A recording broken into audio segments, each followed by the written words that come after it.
Hello, কেমন আছেন আপনারা? আশা করছি আপনারা সকলেই খুব ভালো আছেন, সুস্থ আছেন এবং অনেক আনন্দে আছেন। আমরাও বেশ ভালো আছি। আজকে একটা নতুন ব্লগ নিয়ে আসলাম। আশা রাখবো আজকের আমার এই ব্লগটা আপনাদের অবশ্যই ভালো লাগবে। যদি ভালো লাগে ভিডিওটাতে কিন্তু লাইক, শেয়ার, কমেন্ট আর সাবস্ক্রাইব করতে ভুলবেন না। চ্যানেলে নতুন হলে চ্যানেলটাকে সাবস্ক্রাইব করে রাখবেন আর ফেসবুক পেজ থেকে দেখলে পেজটাকে লাইক আর ফলো করে নেবেন। তাহলে চলুন আর দেরি না করে আজকের ভিডিও শুরু করি।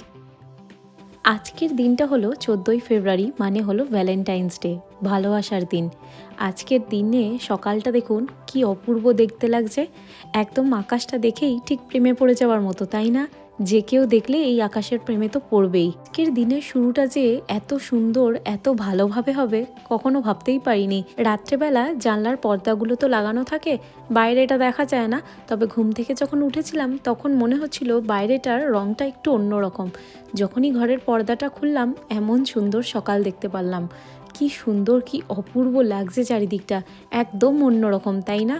প্রথমেই বলে রাখি, ভ্যালেন্টাইন্স ডে বলে কিন্তু আজকে বিশেষ কোনো প্ল্যান নেই, নর্মাল দিনের মতোই। তবে কালকে জানেন তো আমরা একটা জায়গায় যাব। তবে এখন থেকে বলছি না কোথায় যাব, কি করব, সেটা তো আপনাদেরকে পরবর্তী ভিডিওতেই দেখাবো, তখন দেখে নেবেন। আজকে যেহেতু ভ্যালেন্টাইন্স ডে আর আজকে যেহেতু বললাম যে আজকে আমাদের বিশেষ কোনো প্ল্যান নেই, কারণ আমার বরের তো অফিস রয়েছে, ও সারাদিন অফিস করবে। তারপরে আজকের দিনটা আমরা ঘরেতেই কাটাবো, যেহেতু কালকে আমরা অনেকটা দূর একটা জায়গায় যাব, তো সেই জন্য আজকের দিনটা ঘরেতেই থাকবো। তবে কথা দিচ্ছি, ঘরেতে থাকলেও আজকের আমার এই ভিডিওটা আপনাদের অবশ্যই ভালো লাগবে, তবে কিন্তু শেষ পর্যন্ত দেখতে হবে। আর এখানে আকাশটা দেখুন, ক্যালিফোর্নিয়ার দাবানলের আগুন লেগে যাওয়ার মতো না? দেখে ঠিক সেই রকমই লাগছিল আমার। ভাবছিলাম যে আকাশটাতে যেন আগুন জ্বলছে, তবে এটাও দেখতে কিন্তু অপূর্ব। ঘড়ির সময় পরিবর্তনের সাথে সাথে আকাশের রঙও কিন্তু পরিবর্তন হচ্ছিল। এক এক সময় বলি না এক এক রকম দেখতে লাগে, তো দেখুন আজকে পুরোটাই কিন্তু অন্যরকম একটা জায়গা লাগছে। আমার তো মনে হচ্ছে আমি যেন কোথাও ঘুরতে এসেছি। এত সুন্দর সূর্যোদয় আমি কিন্তু এর আগে দেখিনি। আপনাদের সাথে তাই একটু শেয়ার করে নিচ্ছি। আপনাদের কেমন লাগছে অবশ্যই কিন্তু কমেন্ট করবেন। দেখুন সকালবেলাতে পাখিরাও কীরকম ঘুম থেকে উঠে পড়েছে এবং আকাশে উড়ছে, অপূর্ব দেখতে লাগছে। তবে আজকের ভিডিও শুরুতেই আপনাদের সবাইকে জানাই ভ্যালেন্টাইন্স ডের অনেক অনেক শুভেচ্ছা এবং ভালোবাসা। আজকের ভিডিওটা ভালো লাগলে কিন্তু অবশ্যই আপনাদের ভালোবাসা দেবেন, লাইক করবেন আর একটা মিষ্টি কমেন্ট করতে কিন্তু একদম ভুলবেন না, কারণ আজকে হলো ভালোবাসার দিন আর আপনাদের কাছ থেকে ভালোবাসার বিনিময়ে ভালোবাসা পাবো, সেটাই আজকের দিনে আশা করছি। তাই অবশ্যই লাইক আর কমেন্ট করে জানাবেন। সকালবেলাতে ঘুম থেকে উঠেই অমন সুন্দর আকাশ দেখে কিন্তু ভিডিও করতে শুরু করেছিলাম। সকালের কোনো কাজই তখন করা হয়নি। তারপরে ব্রেকফাস্ট বানিয়ে এখন ব্রেকফাস্ট খেতে বসেছি। জানেন তো, গতকাল রাতে ওর বাবা আমাকে সারপ্রাইজ দেওয়ার জন্য একটা ছোট্ট দেখে চিজ কেক এনেছিল, যেটার মধ্যে 6টা স্লাইস ছিল, যার মধ্যে একটা স্লাইস এখন ব্রেকফাস্টে খাচ্ছি। সাথে অল্প করে চিড়ের পোলাও আর গরম কফি বানিয়ে নিয়েছি। ব্যাস, ব্রেকফাস্ট আমার এই দিয়েই হয়ে যাবে।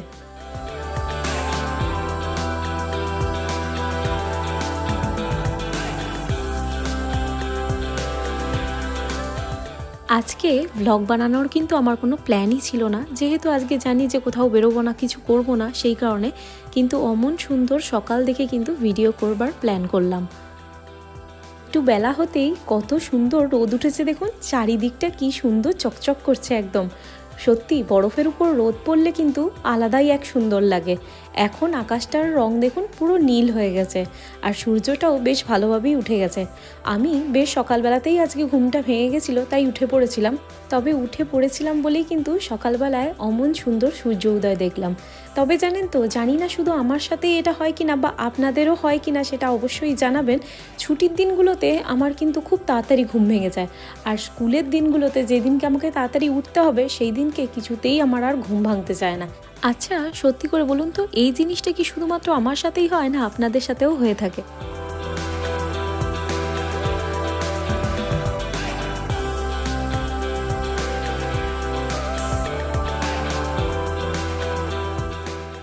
আজকের এই স্পেশাল ডেতে কোনো কিছু স্পেশাল না বানালে কি হয়? আমি কালকে রাত্রেবেলাতেই বিউলির ডাল ভিজিয়ে রেখেছিলাম। ভাবছি আজকে একটু রসবড়া বানাবো, কারণ আমার বরমশাই কিন্তু খেতে খুব ভালোবাসে, বিশেষ করে মিষ্টি। আর এই রসবড়া না আমি প্রথমবার আমার শাশুড়ি মায়ের হাতে আমি খেয়েছিলাম, ও আবার বিয়ের আগে। মানে তখন আমাদের বিয়ে ঠিক হয়ে গেছিলো, কিন্তু তখনও বিয়ে হয়নি।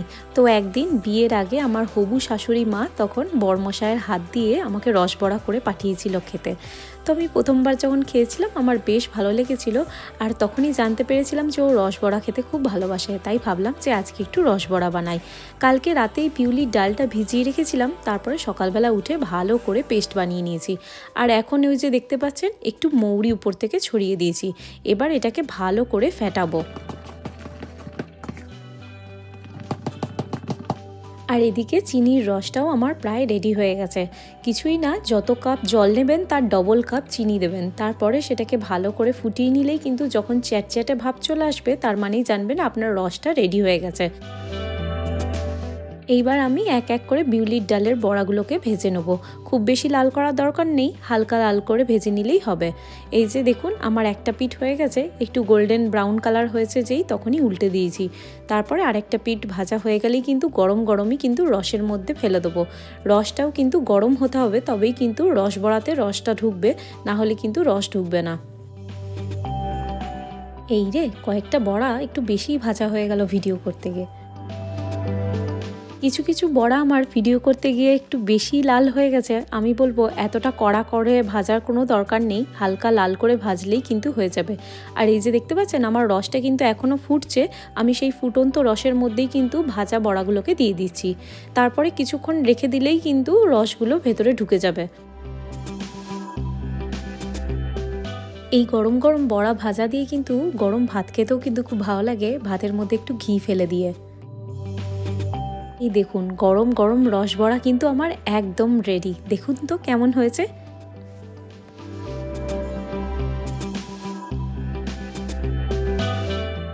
এই রসবড়া কিন্তু বানানো খুবই সোজা, দেখলেনই তো। আপনারা কখনো যদি না বানিয়ে থাকেন ঘরেতে, আমি বলবো একবার ট্রাই করে দেখবেন, বেশ ভালোই লাগবে।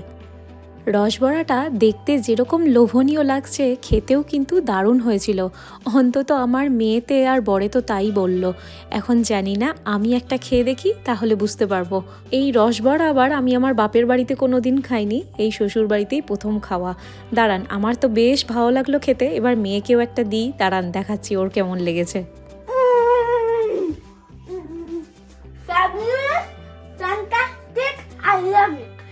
দারুণ লেগেছে, ভালো আছে।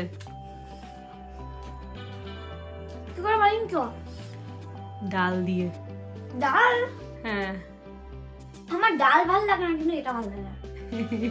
এটা পারি? ওকে। ওর আবার এত ভালো লেগেছে ও আরো খাবে, ওকে আরো একটা দিই। ভালো। হ্যাঁ, মামার কুকিং ট্রাই করে দেখবে, হেভি। আর তোমার ভালো লাগবে। এখন বিকেল থেকে প্রায় সন্ধে হতে চললো। আকাশটা দেখে, চারিদিকটা দেখে হয়তো খানিকটা আন্দাজ করতে পারছেন। দেখতে যে কি ভয়ঙ্কর সুন্দর লাগছে, গাছের ডালে ডালে সব জায়গাতে স্নো জমে রয়েছে, অপূর্ব দেখতে লাগছে। আজকে যেরকম আমি আমার কর্তামশাইকে মিষ্টি করে খাওয়ালাম, এখন ও আমাকে বলছে যে ও আমাকে একটা স্পেশাল কিছু একটা করে খাওয়াবে। তা আমি বলছিলাম কি খাওয়াবে তুমি আমাকে? তো বলছে যেটা তোমার খেতে খুব ভালো লাগে আমার হাতে। তো আমি বুঝতে পারছিলাম না যে কি করে খাওয়াবে। তো লাস্টে বুঝতে পারলাম যে ও আমার জন্য মিষ্টি দই বানাবে। তো এখানে আমরা মিষ্টি দই কিভাবে বানাই চলুন আপনাদেরকেও দেখাই। মিষ্টি দই বানাবার জন্য প্রথমেই ও একটা বড় কাঁচের বোল নিয়েছে, তার মধ্যে কিন্তু প্লেন হোল মিল্ক ইয়োগার্ট নিয়ে নিচ্ছে। আর এই দইটা কিন্তু ও বড় চামচের 2 চামচ পুরো ভর্তি করে নিয়েছে। তারপরে এই দইটাকে ভালো করে ও ফেটিয়ে নিচ্ছে। পুরো চামচে করেই ফেটাতে পারেন, কিংবা হুইস্কের সাহায্যেও কিন্তু ফেটিয়ে নিতে পারেন। এই যে দেখুন পুরো ক্রিমের মতো ব্যাপারটা হয়ে গেছে। তো এরকম করে ফেটিয়ে নিতে হবে। এখানে এভাপোরেটেড মিল্কের দুটো ক্যান দেখতে পাচ্ছেন, সেই ক্যান দুটোকেই ও কেটে নিচ্ছে।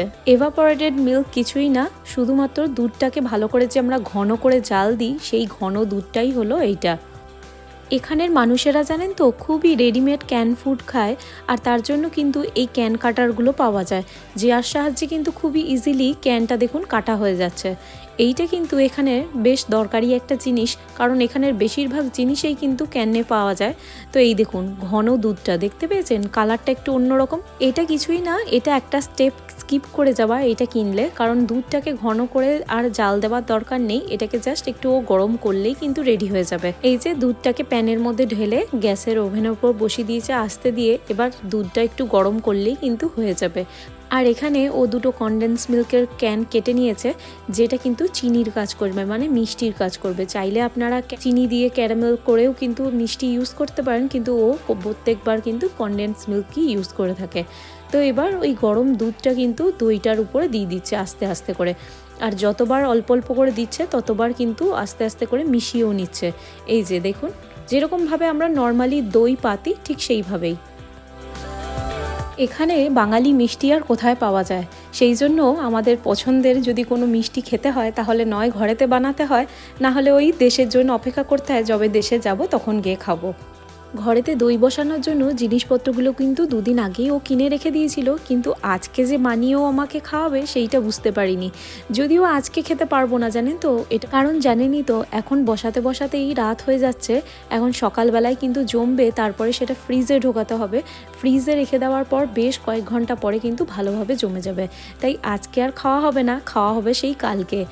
কনডেন্স মিল্কটা দিয়েও ভালো করে মিশিয়ে নিয়েছে। এখন মুখটাকে ভালো করে, কাঁচের বাটিটাকে ভালো করে ফয়েল পেপার দিয়ে ঢেকে দিচ্ছে, তারপরে কিন্তু আভেনের মধ্যে ঢুকিয়ে দেওয়া হবে। আভেনটাকে 200 থেকে 250 ডিগ্রি ফারেনহাইটে প্রথমে প্রিহিট করে নেওয়া হয়েছে, তারপরে একটা ট্রেতে একটু জল দিয়ে তারপরে কিন্তু কাঁচের বাটিটা রাখা হয়েছে। কাঁচের বাটিটা ডাইরেক্ট রাখা যাবে না বলে এইভাবে রাখা হয়েছে। এরপরে আভেনের মধ্যে 2 থেকে 2.5 ঘন্টা রেখে দিতে হবে, তারপরে আভেন থেকে বার করে বাইরে রেখে দিতে হবে। আজ হলো 15ই ফেব্রুয়ারি, পরের দিন সকাল, আর দাঁড়ান দেখাই দইটা কীরকম জমেছে। এখনও একটু কিন্তু পাতলা ভাব রয়েছে, সেইটা কিন্তু জমে যাবে পুরোপুরি ফ্রিজে কিছুক্ষণ রেখে দিলে।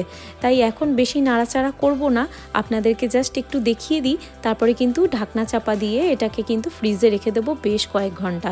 তাহলেই যেটুকু তলতলে ভাব রয়েছে সেটাও কিন্তু বেশ ভালোভাবে জমে যাবে। ঘরেতে একে অপরকে মিষ্টি বানিয়ে খাইয়ে এইভাবেই কাটলো আমাদের ভ্যালেন্টাইন্স ডে। তাহলে চলুন আজকের ভিডিওটা এখানেই শেষ করি। দেখা হবে আর প্রচুর গল্প হবে অন্য আর একটি ভিডিওতে। ততদিন পর্যন্ত আপনারা খুব ভালো থাকুন, সুস্থ থাকুন, আর আমার ভিডিওগুলো দেখতে থাকুন। আর ভিডিও ভালো লাগলে লাইক, শেয়ার, কমেন্ট আর সাবস্ক্রাইব করুন। আর ফেসবুক পেজ থেকে দেখলে পেজটাকে লাইক আর ফলো করে নিন। সবাইকে অনেক অনেক ধন্যবাদ আমার এই ভিডিওটা পুরোটা দেখবার জন্য। Thank you so much, by.